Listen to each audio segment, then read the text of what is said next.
Tenebrous Tingles. Hi, and welcome to Tenebrous Tingles. This is going to be our third episode, our second state. We're doing Alaska today.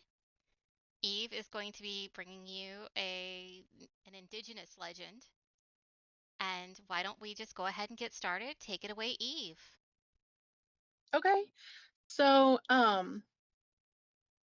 when I started on this, it was because I had read something kind of obscure about the gentle Qalupalik, um, who would help lost children, help keep them safe from the elements until they could be found again by blowing warm breezes and kind of standing guard between them and wildlife.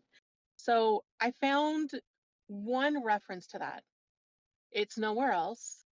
And the locals that I did manage to get to speak to had no idea what I was talking about.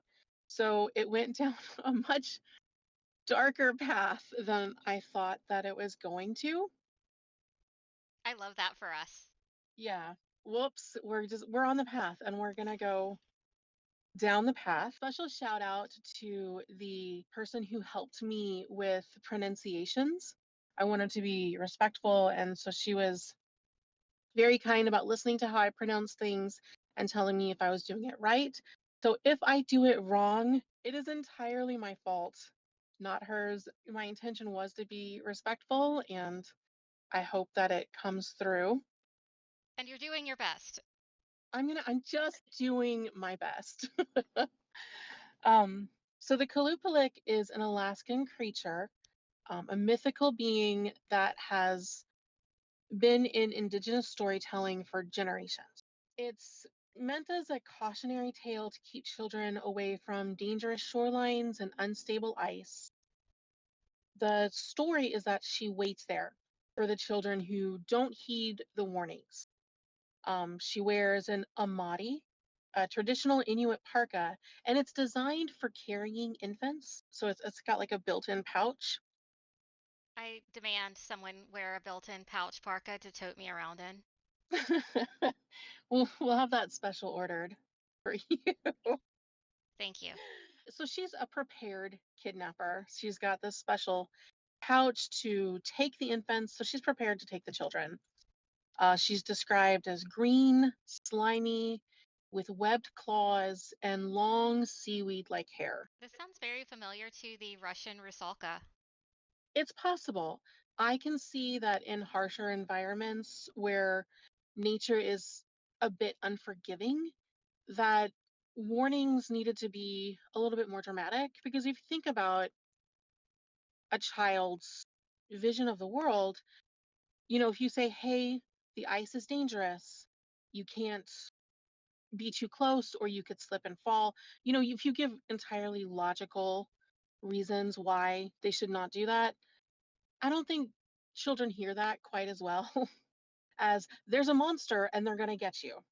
They might hear that better. And honestly, in an environment that is so harsh and where the consequences are very real, whatever works, right? Like whatever keeps your child safe. So there's a protectiveness that is passed down even in the grimness of the legend. Okay, see, I find this really interesting because normally I think of you as being the more open-minded of the two of us. And the thing is I'm over here going, no, no, no, no, no. They're in many cultures and many places because they existed or still exist and are bad spirits doing bad things, not cautionary tales. Nope, mm-mm. It's a thing. Maybe. I don't know. I wasn't there. I've never met one personally, but that doesn't mean they don't exist. Is it because we don't like the cold? I don't like the cold. I don't like the cold. if if there's ice, I always say that I want to go on a waterfall hike in like icy snowy weather because then you can see like the frozen waterfall and it's so pretty. And I'll make these plans and then I don't get as far as the waterfall on a lot of those hikes because it's so cold and slippery. And I'm a fall, summer, spring hiker, and I'm a picture kind of girl in the winter. I'll sit by my fireplace and I'll cheer you on if you want to go and hike in the snow. Not me.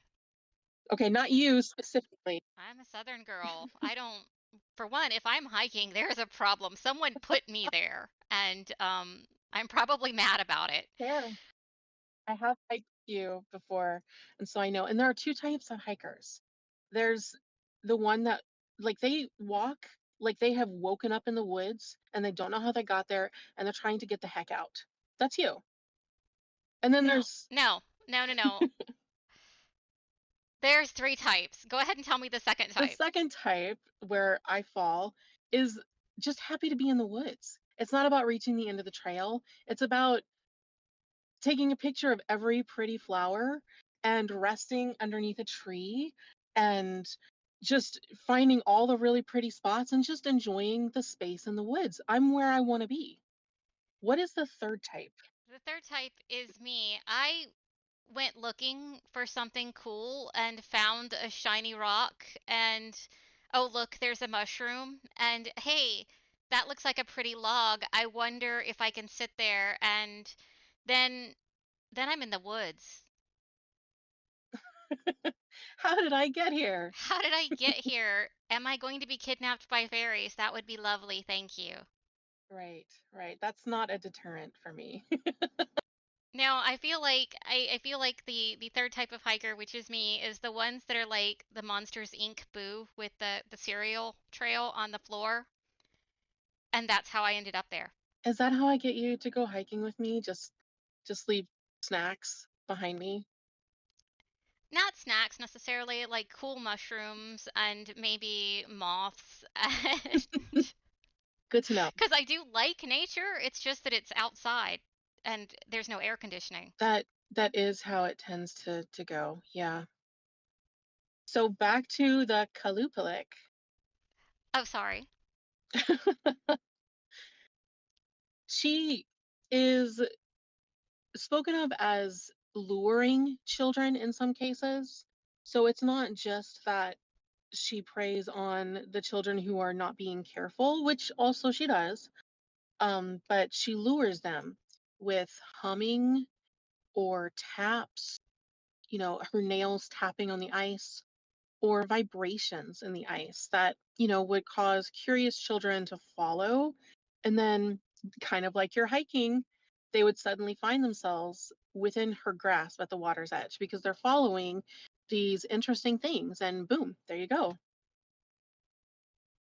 So what you're telling me is that I was very lucky not to be eaten by a Qalupalik as a child.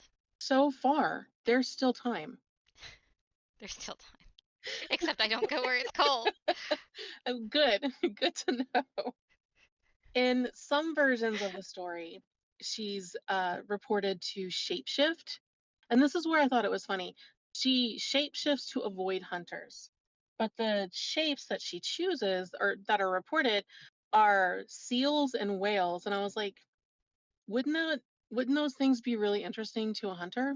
Like, wouldn't that well, not the whale, but the seal, like, wouldn't that be what they were looking for as a hunter? It depends on the kind of whale and the kind of seal, and I suppose you could still dive and stay underneath the ice for long periods of time. Okay. All right. So maybe it's more of an escape. Shape-shifting queries. Although I guess if you're hunting a Kalupalik or, a bad person who kidnapped a child, you're not really going to be looking for a harbor seal. Ooh, okay. Yeah. Why is that harbor seal wearing a parka with an infant pouch in it? And then you just go on about your day because, of course that's I not don't what you saw. know. Yeah. That's not how selkies work. That's not a selkie coat. What's going on? So the story that I ended up finding in my journey to find this really sweet guardian was actually pretty grim. But it serves as like a cultural guardian for children who are learning to respect the dangers of nature in a very harsh, unforgiving environment. So the intention of the story, even if it's only a legend, is protection. And if it's real, still passing that down is protection. It is. So I still found the protection element in my story. I had to look for it. You did. You had to look for it. So tell me about the one place you found the gentle version. So it was just a quick Google search. And then after I found it and I was like, oh, that's definitely what I want to do, I could never find it again. I was like, well, no problem, because I remember the basic information. It was just just a kind of a quick exploration to help me decide what I wanted to explore further. And that's what I chose. And then it was like I could never find it again. It didn't exist after that. So it was just a trick of the Kalupalik. So what you're telling me is that the Qalupalik lured you. They did. They lured me to the story with promises of niceness, and it wasn't there. I kind of love that. Right.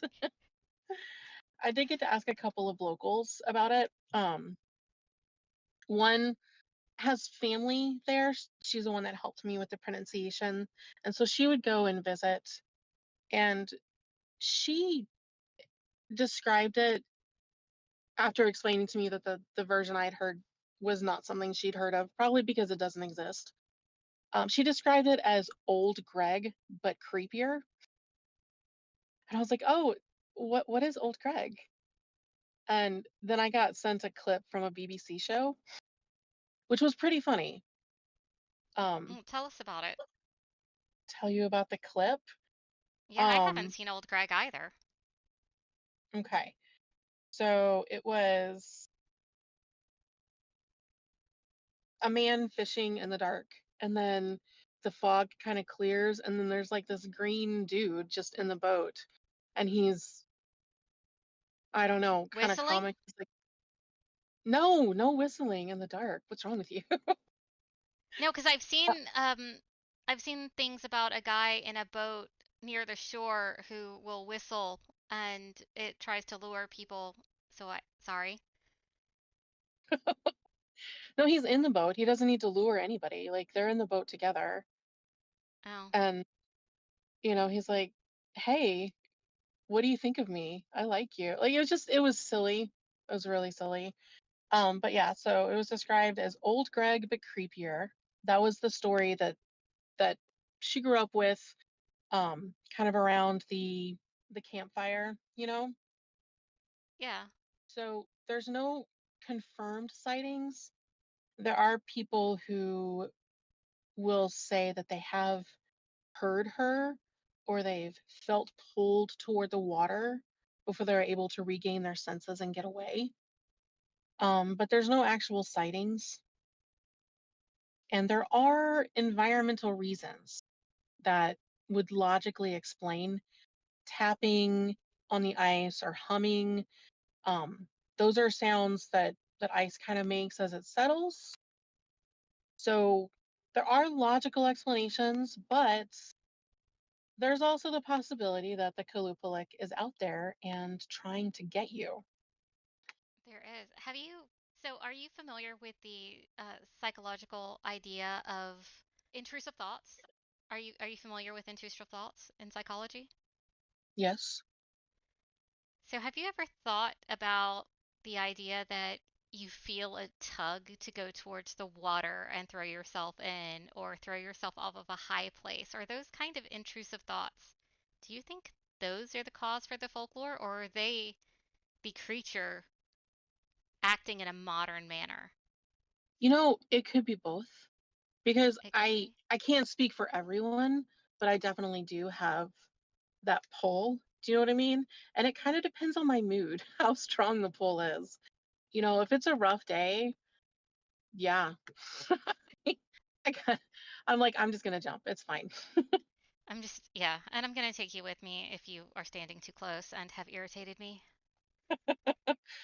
So yeah, those intrusive thoughts, the legend could be something that, or these legends could be something that helps explain them in a way that made sense at the time.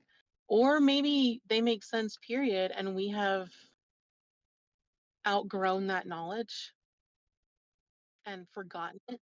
Found a modern way to explain it. Right. So it's a cautionary tale, and it's an important part of the cultural memory. Parents still use it today as like a scary story, but passing it down as a truth has surely kept some children extra cautious around the ice that, maybe otherwise wouldn't have been, because ethereal humming or tapping or odd ripples, it could be her coming to take you away.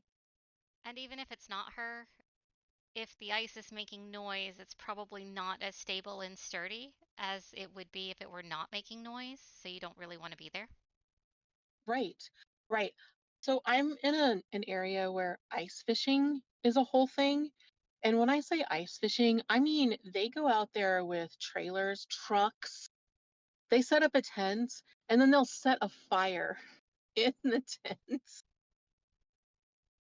and then like drill a hole in the ice and fish through it. And for me, I'm like, that ice is the only thing that's keeping me out of the frigid water. I'm not gonna try to melt it or crack holes in it. Like, no. Like, I admire the hobby, I guess, but I don't. I don't I don't want to. No, thank I you. don't want to. I'm not admiring the hobby. I mean, you do you. I'm not going to yuck your yum, but no. I I'm yucking my own yum there. I don't wanna. Um, I don't want to. I'll cheer you on. Um, From inside. from the shoreline where I'm keeping my vehicle. Just it's so strange. But I mean, people do it and it looks really cool. It's not something I want to try, basically. But there are all kinds of noises that are described, and people will say, "Oh, well, this noise is fine, but that noise isn't." I'm like, all noises are just not okay for me. If the ice that I'm standing on is making literally any sound, or if it's making no sound at all, I'm just honestly not. I'm not into it. I'm out. I'm out. I understood because I don't want to be under. Out is better than under. Exactly. Another person that I spoke with had actually lived in Alaska from the time that he was 8 years old. And so he described it as the Inuit boogeyman.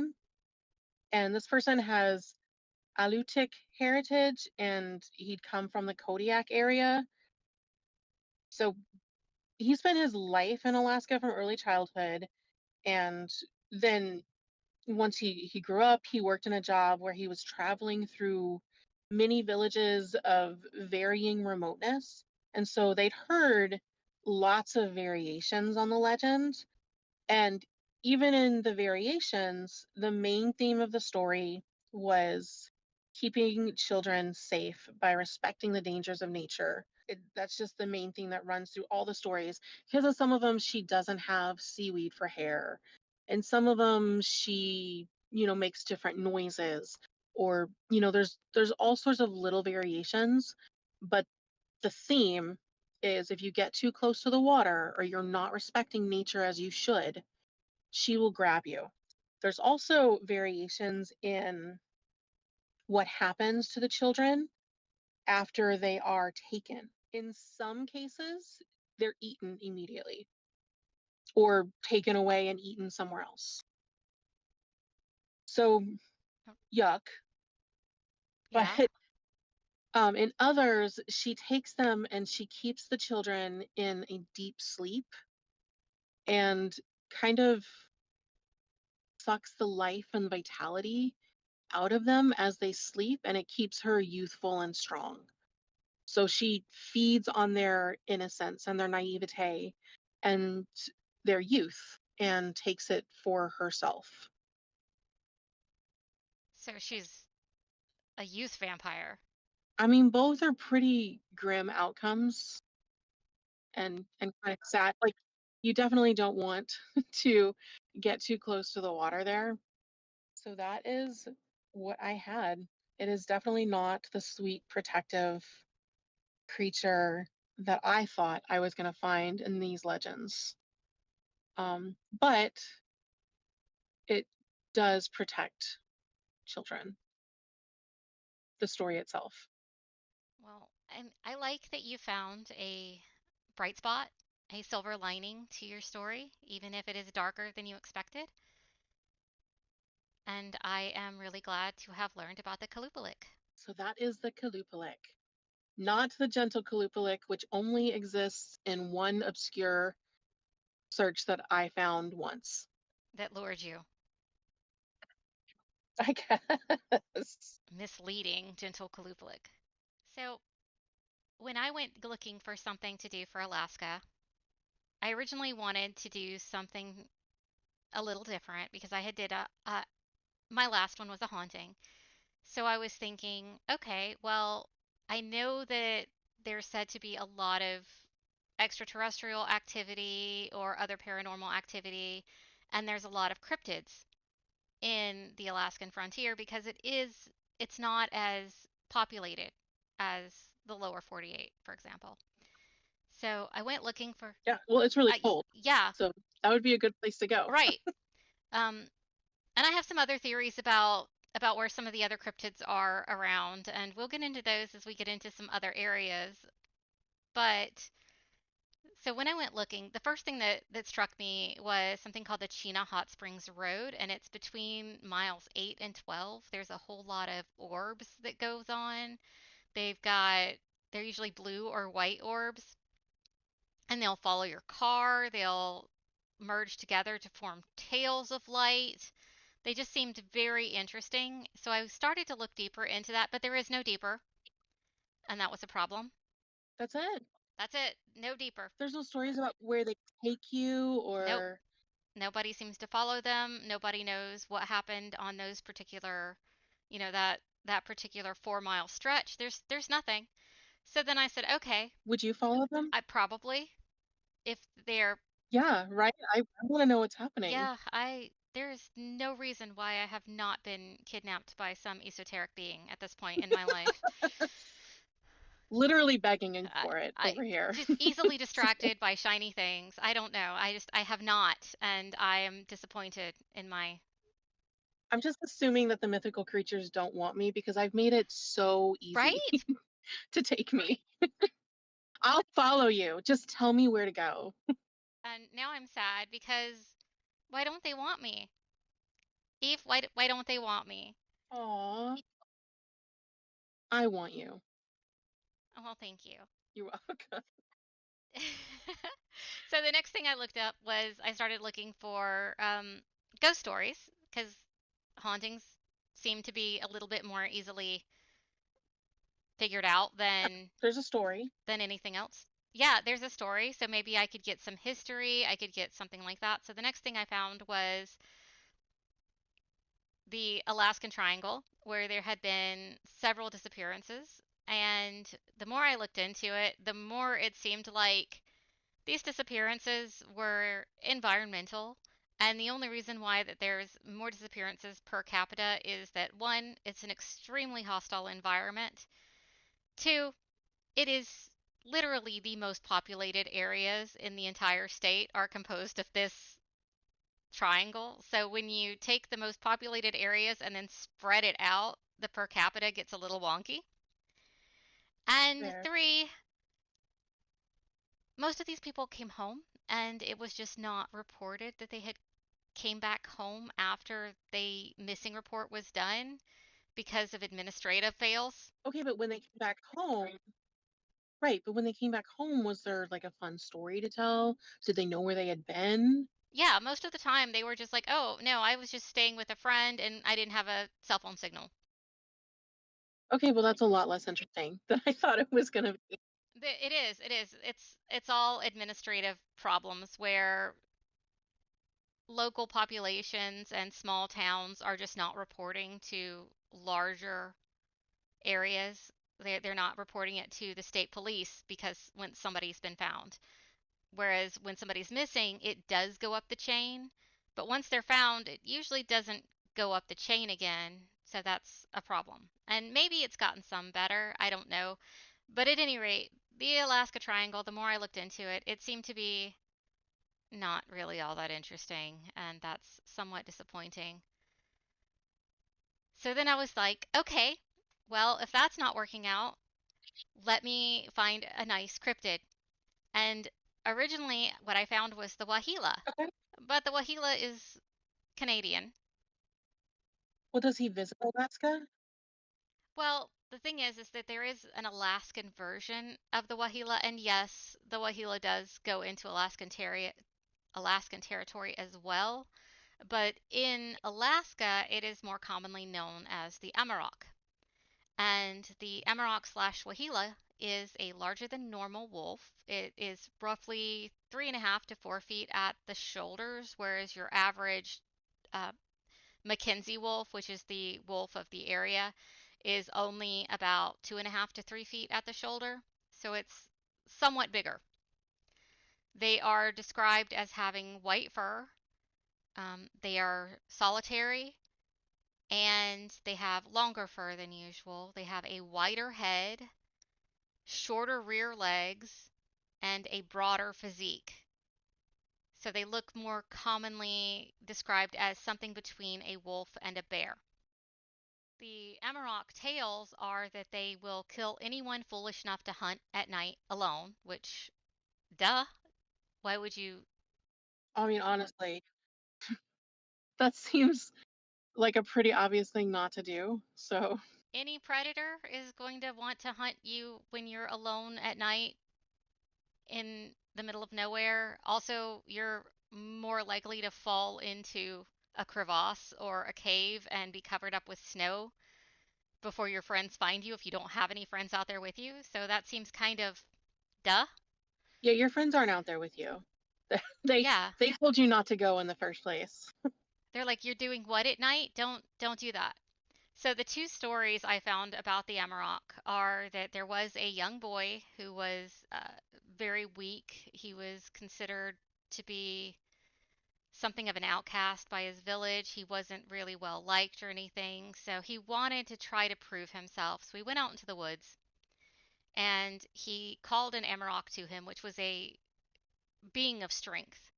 And the Amarok came and he wrestled with him, and a bunch of small bones fell out of the boy. And the Amarok said that these bones were stunting his growth. And the wolf, the Amarok, told him to come back every day in order to build up his strength. So eventually he was strong enough to defeat two bears, and he returned to his village where he had a lot of respect for being suddenly very strong. Okay, that's cool, but I'm kind of stuck on the whole bones fell out of him. I don't, I don't, I didn't, I don't know why the bones fell out of him. I don't know what the bones were. Where did they come from? Where did they fall from? I don't know if he coughed them up. I don't know. The only bones I know of that fall out of people are teeth. Teeth, but okay, maybe he lost his baby teeth. Those don't really stunt your growth though or keep you from developing strength. So I don't know. I don't know. I don't know what the I don't situation know. was. It's a supernatural event. I I'm picturing like the operation table, that where you like pick the stuff out with the tweezers, just shaking that and all the stuff falls out. The other Yeah. story is that there was a person and their friends went out in search of an Amarok because they had thought that the Amarok had killed a family member. So Mm. they find the Amarok's puppies and he kills them all. Well, then they see Oh my the gosh. right. Then they see the mother come back dragging a reindeer to feed her pups, and Oh, all of the humans are hiding now because the Amarok is coming back, and she goes to the lake and drags a human body out of the lake. And the person that had killed her pups falls dead because it wasn't a body, it was their soul, and the Amarok took their soul because she knows everything. And you just murdered all of her puppies, so you kind of, I mean, yeah, I don't feel bad. I'm with the Amarok on this one. yeah, those are the two stories about the Amarok I found. Now, as far as what this cryptid could be, the two most common theories are that it was either a direwolf, which doesn't really seem likely because a direwolf, while it is bigger and heavier and does have long white fur, it does have a normal physique to a wolf. It's not going to be have the shorter back legs. It's not going to have the broader head. It does look like your standard wolf. It's just a larger version thereof. They do have three dire wolves that they have recently created. They're lab grown genetic dire wolves. Not exactly sure about the science of it, but they're called Romulus, Remus, and Khaleesi. So there are two males and a female, and they just look like big white wolves. They don't look like anything different. Okay. The other option, which is the one that actually looks like it would be described as what the Amarok is described as, is called an amphision. It is an extinct animal. It was called a bear dog, and it did have the shorter rear legs, the larger physique, the heavier frame, the wider head, the large splayed toes with fur in between. But it went extinct about 5 million years ago. Does that mean that there were not some still in Alaska? I don't know. Probably if they were going to be anywhere. That's the story of the Emerald I found. And then finally I was like, well, okay, let me go back to hauntings. So I went and looked up what some of the most haunted places in Alaska that I could find would be. And one of them that I found was the Fairbanks Memorial Hospital. It opened its doors in 1972, so it's not a very old hospital by haunting standards. And it was created by the citizens of Fairbanks through voluntary and monetary contributions by the citizens themselves. So this wasn't something that was government funded, which is both sad and cool that the people decided to do this, Right. but also kind of messed up. It is really cool, but yeah, why weren't they getting more help for Right. sure? So it's a 152 bed hospital, and it serves patients throughout the interior of Alaska and provides care in more than 27 specialties. Obviously, it's a hospital. A lot of people have died in a hospital. Oh, for sure. I couldn't find anything specific as far as why this place would be more haunted than any other, but I can tell you about some of the reports that some the nurses, especially the night shift nurses and especially the people on the second floor have given. Okay. So there are call buttons that go off in empty rooms. There are footsteps that echo up and down the hallways when no one is there. And there is a figure in white that is seen moving silently past nurses' stations that stays just out of reach whenever anyone tries to follow them. So maybe someone who used to work there. How solid the figure. It doesn't say. I couldn't find any further information on it, just a figure in white. And let's see. I found that many of the nurses say that they hear lullabies playing faintly from locked storage rooms. Oh, that one's sweet. It is sweet. The most common one I'm finding is that, and also both the most hopeful and the saddest, is that they say that there are angelic figures that appear on the second floor in the NICU and pediatric wing. And they usually appear when a child or infant is close to dying. Hmm. So it's almost like something comes to guide them on their future journey. Additionally, there have been equipment malfunctioning, which is kind of terrifying in a hospital setting. I don't want my Right. ventilator to malfunction. If you like surprises, maybe a malfunction's just a fun surprise for the day, you know? Didn't see that coming. Plot twist. Sure, just maybe not the very important equipment, the life-saving stuff. Um, Right. so the water taps also turn on and off, and they have heard babies crying when no one is around. But the most common is that there are freezing spots in random spots in the hospital, especially on the second floor. Why the second floor? Don't know. Fair enough. It kept saying things like the children's wing, but from what I could find, It's actually just the second floor is where the pediatric section and the NICU is just on the second floor. Okay, so mostly where the children were That's what it says is where the activity is. yeah, mostly where the children are is where the activity is. Those are the things that I found. Um, I was still a little bit worried that I didn't have quite enough. So I tried one more time after having a bit of an existential crisis and a mild freak out at Eve over the phone last night. Yeah. Yeah, that happened. And I'm really hoping I don't disappoint our listeners with these small tidbits of tales rather than going into detail this time. I just had a really hard It's time. a tour. It is. We're taking a small tour of Alaska's paranormal experiences rather than having one detailed scenario. And I'm sorry, but that's how it ended up. No apologies. Well, I mean, I prefer being a deep dive kind of girl, and that just was not working out for me in this situation. Okay, well, our next state is Arizona. Wait, wait, wait. I have one more. You do? I do. I have one more. Okay.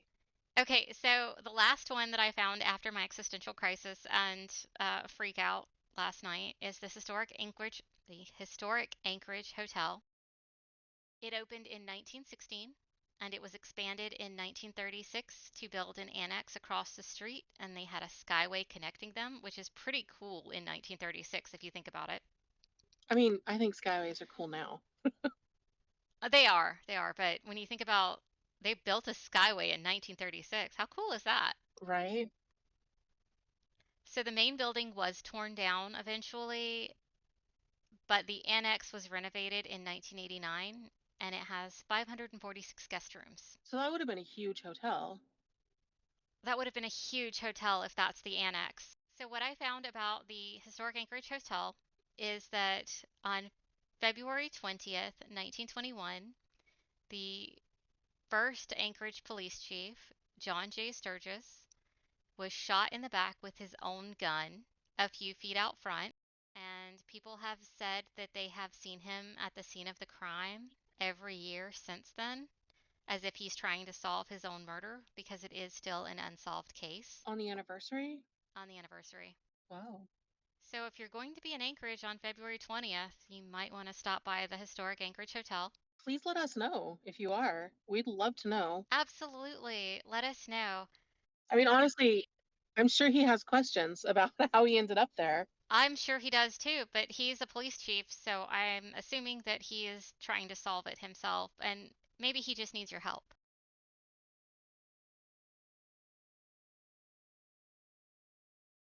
Hmm. If anyone is harmed trying to help that ghost, please don't blame us. Yeah, we're sorry. But he's a police chief. Maybe he won't. I don't know. I'm sure somebody who you're helping solve their murder is not gonna try to hurt you. Maybe they will. I don't know. If I was murdered, I might lash out at anybody who gets close. I don't know. Other paranormal activity is that a young girl walking down the halls of the second floor has been seen repeatedly by many guests. The Historic Anchorage Hotel has a ghost logbook where people write down the experiences that they've had, and I think that's kind of cool. Oh, that is really cool. Anybody can look through that? Anybody can look through it, and anybody who has stayed there can add to it. What if you're not staying there, but you're like just hanging out in the lobby and you have an experience? Do you have to have had a room there to be able to add to the book? Don't know. It's not stated either way. Again, someone could tell us. Someone could tell us. So, on the second floor as well, televisions turn on and off. So, maybe the girl's just trying to figure out what's going on TV and she's just checking different rooms. Don't know. That's tech support. She's your tech support. Is she? Yeah. Faucets and tubs turn on and off, and they have called plumbers out there repeatedly, and they still don't know what's going on. Pictures have fallen off of walls, items have been thrown, your general poltergeist activity with cabinets being banged and suitcases being moved, that sort of thing. There have been other spectral figures seen in the hallways, shadows that move up and down the hallways, not necessarily an image of just the young girl, but other specters as well. And there is a unknown woman who appears in a wedding dress. She supposedly hung herself after being stood up at the altar, but I couldn't find any more detailed information about that story.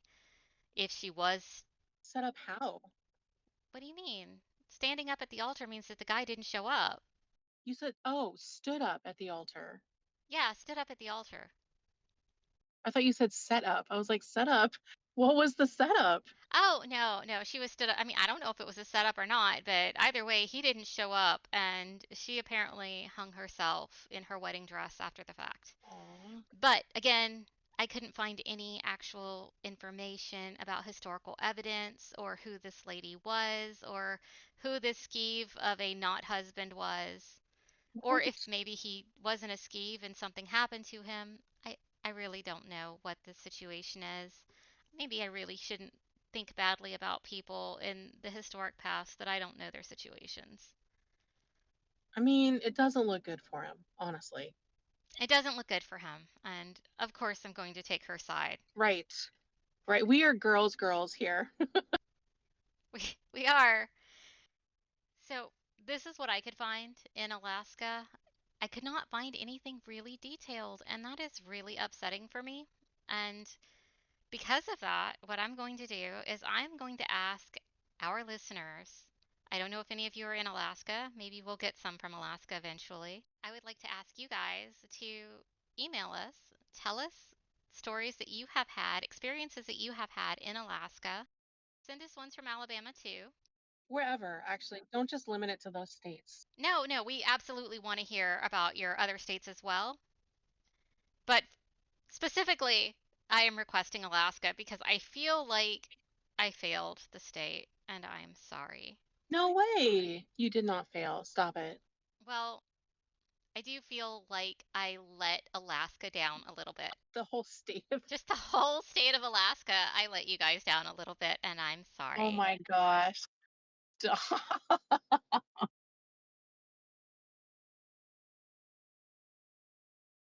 Anyway, I enjoyed that. well, I'm glad that you enjoyed it. I enjoyed learning about the Qalupalik.